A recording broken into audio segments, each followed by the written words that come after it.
నమస్తే, welcome to DTV news. Karimnagar జిల్లా జామికుంట flyover పై ఘోర రోడ్డు ప్రమాదం జరిగింది.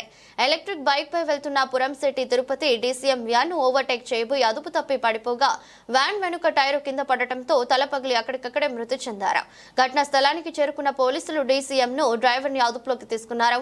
ఈ ఘటనపై జామికుంట ఫ్లైఓవర్ పై జరిగింది. స్థానికులు తెలిపిన వివరాల ప్రకారం జామికుంట పట్టణంలోని దర్గా కాలనీలో చెందిన పురంశెట్టి తిరుపతి గత కొంతకాలం నుండి దుర్గా కాలనీలో నివాసం ఉంటున్నారు. మృతుడికి భార్య, 7 సంవత్సరాలకు కూతురు, 4 సంవత్సరాల ఒక కుమారుడు, అతని తల్లి ఉన్నారు. అతను పని నిమిత్తం ఎలక్ట్రానిక్ బైక్ పై వెళ్తుండగా ప్రమాదవశాత్తు వ్యాను కింద పడటంతో నుజ్జునుజ్జయ్యాడు. ప్రమాదంలో ఆ యువకుడు అక్కడికక్కడే మృతి చెందాడు.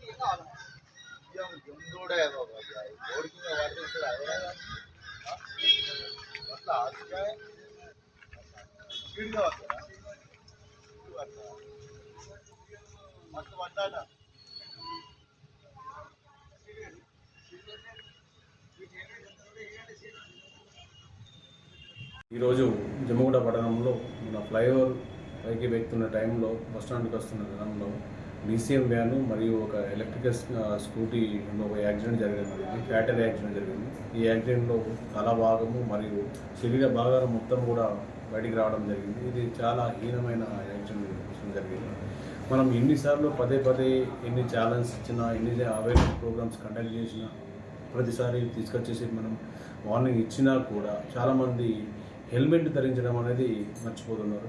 అది కావాలని చేస్తున్నారు. దీనివల్ల మనము చాలా తీవ్రమైన నష్టం జరుగుతున్నది. ఇప్పుడు ఆ ఫ్యామిలీకి మనము ఎంత చేసినా కూడా వాళ్ళ ఒక బాధను మనం తీర్చలేము. కాబట్టి దయచేసి ప్రతి ఒక్కరూ ఆలోచించండి.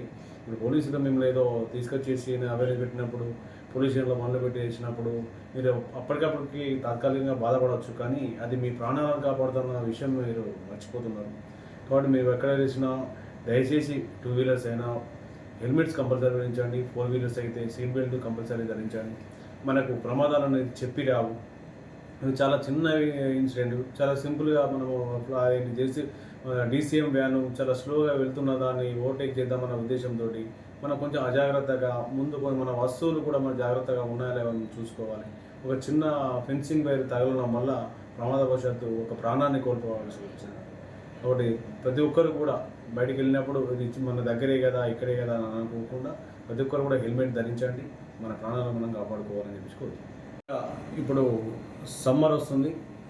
పిల్లల యొక్క పేరెంట్స్ ప్రతి ఒక్కరికి కూడా నా యొక్క విన్నపం, చాలామంది ఆటలో వెళ్తారని చెప్పేసి క్రికెట్ ఆటలో చూసుకొని కొంచెం వెళ్ళడం, ఎండలలో ఎక్కువ ఆడకుండా చూసుకోండి. అదేవిధంగా ఈతలకు అని చెప్పేసి చెరువులలోకి వెళ్తుంటారు. ఈ టైంలో కొంచెం ఈత రాని వాళ్ళని పేరెంట్స్ కొంచెం జాగ్రత్తగా ఉండేసి ఆ కెనాల్స్లో కానీ చెరువులలో కానీ కొంచెం జాగ్రత్తగా చూడండి.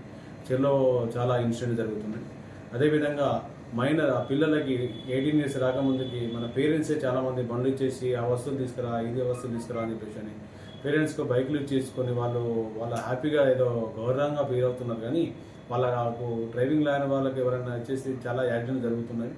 కాబట్టి అలాంటివి స్పెషల్ డ్రైవ్లు మేము కండక్ట్ చేస్తున్నాం. ఇంతకుముందు కండక్ట్ చేసినప్పుడు కూడా పేరెంట్స్కి చాలా గైడెన్స్ ఇచ్చి ఎగ్జాంపుల్స్ కూడా మైనస్ డ్రైవింగ్ వల్ల ఏ ఇన్సిడెంట్ జరిగిన యాక్సిడెంట్ విషయాలు కూడా మీకు ఎక్స్ప్లెయిన్ చేయడం జరిగింది. కాబట్టి ఎవరైతే మైనర్ డ్రైవింగ్ ఇచ్చేసారో, మైనర్ వాళ్ళ డ్రైవింగ్ చేసిన వాళ్ళతో పాటు ఎవరైతే వెహికల్ ఓనర్స్ మరియు పేరెంట్స్ వాళ్ళందరికీ కూడా శిక్షార్హులు అవుతారు. మైనర్ డ్రైవింగ్ ఎవరు కూడా ఇవ్వకూడదని చెప్పి కోరుకుంటున్నాను.